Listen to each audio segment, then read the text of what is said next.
This is based on Viktor Bout. Viktor Bout, clear Soviet Union Army, served foreign languages. This is very ironic because that's going to be ain't raining on you. And other sources state that he rose to rank as a major in GRU, Special Forces, Soviet Air Force, and KGB. Bout served in Angola, part of the Soviet contingent of 1987 peacekeeping operation there. Bout has said he was in Angola for only a few weeks. He began an air freight business in Africa around the time of the collapse of the USSR. Okay, and I'm looking at a map here. You got Brazil right to the east. It's right across from Angola. South Africa, Namibia, Botswana.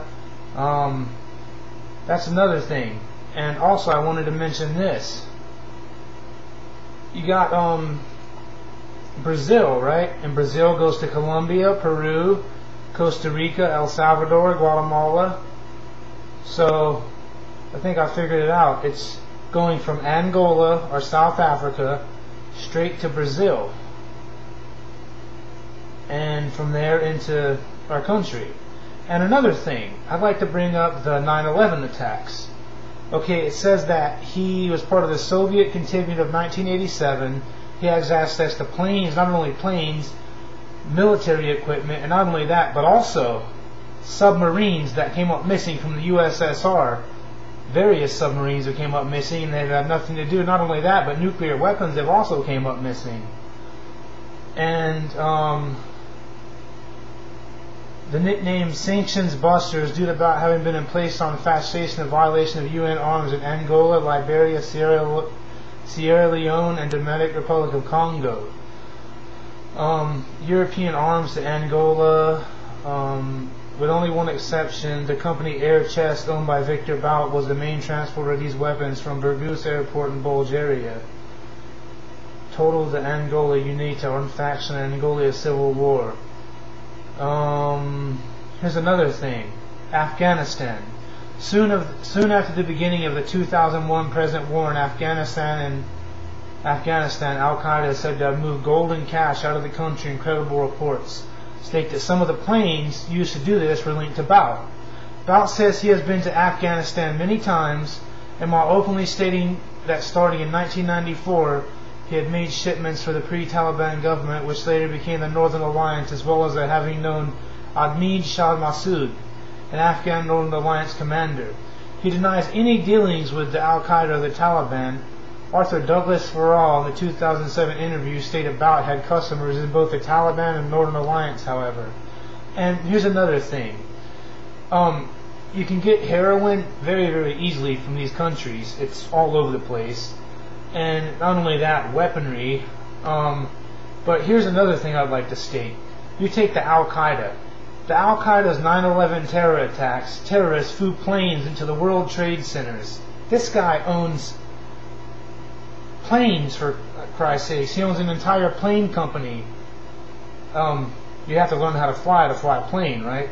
Says you can't fly one thing from Angola to there, from there smuggle the guys in through the Mexican border. That's what I think happened. I think the Al-Qaeda came into the Mexican border. They came from Brazil. They went all the way through. They got smuggled into the Mexican border, and they carried out the attacks to get the attention on them and the Taliban, so Angola and Africa could keep moving their stuff. I mean, once again, Angelina Jolie sure goes to Africa a lot. So does Brad Pitt. She went there to have her child, for Christ's sakes. And it's another thing. And here, Viktor Bout was arrested by the Royal Thai Police in Bangkok on March 6, 2008, completion of a sting operation by the U.S. Drug Enforcement Administration.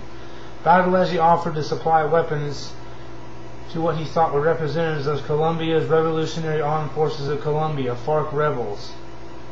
Hearing for Bout, so he knew he could get it to Colombia. That was no problem. You ever seen the film The Lord of War? That's also about him. Bangkok, U.S. Department of Justice, terrorist organization conspiring to kill Americans. and trying to kill U.S. officers or employees that was trying to acquire and use anti-aircraft missiles on August 11, 2009. The court ruled in favor of Viktor Bout, denying the U.S. its request for extraction based on a lack of legal basis and political motivation behind the case. Therefore, he will not face prosecution for the American charges. So what I'm saying is, I'm looking at a map. This guy gives the Al-Qaeda enough weaponry to start a war with. He had ties with them before, so all the heat goes over to, Iran and Iraq and, around that area, Turkey and Georgia, and Pakistan and Afghanistan. Right, and Afghanistan and Pakistan is right on the border with China also. So what I'm thinking is China even has a deal in this. But I think it's flew from Angola to Brazil, and from Angola to Brazil, from Brazil it goes to Colombia, and Panama, Costa Rica, El Salvador, Guatemala, and Mexico. And straight into the United States. I think that's how the 9/11 suspects got in. I think they were smuggled in the same route. They learned how to fly from Viktor Bout's flight school, because there was things on the U.S. news about they didn't know, this, and they had sketchy ideas about where they learned how to fly at. I think the guy's doing it. He has access to weaponry. He has access to military stuff. I mean, I've even heard rumors about a nuclear briefcase that came up missing from the KGB. What is it, EMP, electromagnetic pulse thing? I think that's what it is, man. I think that is exactly what it is.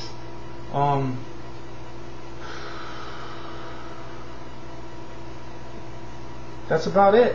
It says right here, extraction. Central African Republic, Red Notice, Belgium, Afghanistan. Starting in 1994, Ahmed Shu Masad, an Afghan Northern Alliance commander. Has this guy ever been caught?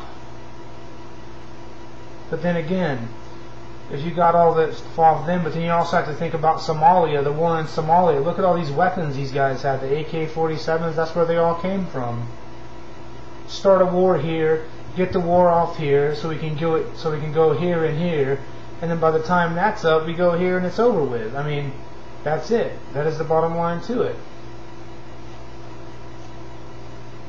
Ahmed Shah Masad was a Kabul University engineering student turned military, played a leading role in the Soviet Army of Afghanistan, earning him the nickname Lion of Panjshir.